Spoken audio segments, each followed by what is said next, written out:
ପଳାଶୋଳ ଡଗରେଇ ଗାଦି ଗୋସାଇଁଙ୍କ ଠାକୁର ଘର ଶିଳାନ୍ୟାସ।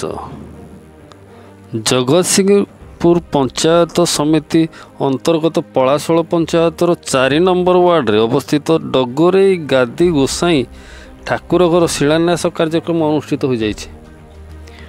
Palasola youth helping boy charitable trust ସଭାପତି ବିଶିଷ୍ଟ ଶିକ୍ଷାବିତ ସମାଜସେବୀ ଅକ୍ଷୟ କୁମାର ମହାନ୍ତି ଗାଦି ଗୋସାଇଁଙ୍କ ନୂତନ ଗୃହ ଶିଳାନ୍ୟାସ କାର୍ଯ୍ୟକ୍ରମକୁ ଆନୁଷ୍ଠାନିକ ଭାବେ ଉଦ୍ଘାଟନ କରିଥିଲେ।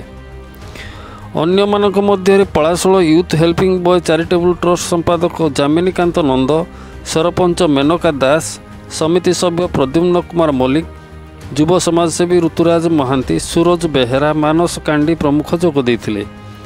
ଅନ୍ୟମାନଙ୍କ ମଧ୍ୟରେ ଅନଙ୍ଗ ମହାନ୍ତି, ବ୍ରଜବନ୍ଧୁ ବିଶ୍ୱାଳ, ମନୋରଞ୍ଜନ ମହାନ୍ତି, ସଂଗ୍ରାମ ମହାନ୍ତି, ବଳରାମ ବେହେରା, ଲକ୍ଷ୍ମୀ ସେଠୀ, ରଞ୍ଜିତା ସେଠୀ, ପଞ୍ଚାୟତର ସମସ୍ତ ୱାର୍ଡ ମେମ୍ବର ପ୍ରମୁଖ ଏହି କାର୍ଯ୍ୟକ୍ରମକୁ ପରିଚାଳନା କରିଥିଲେ।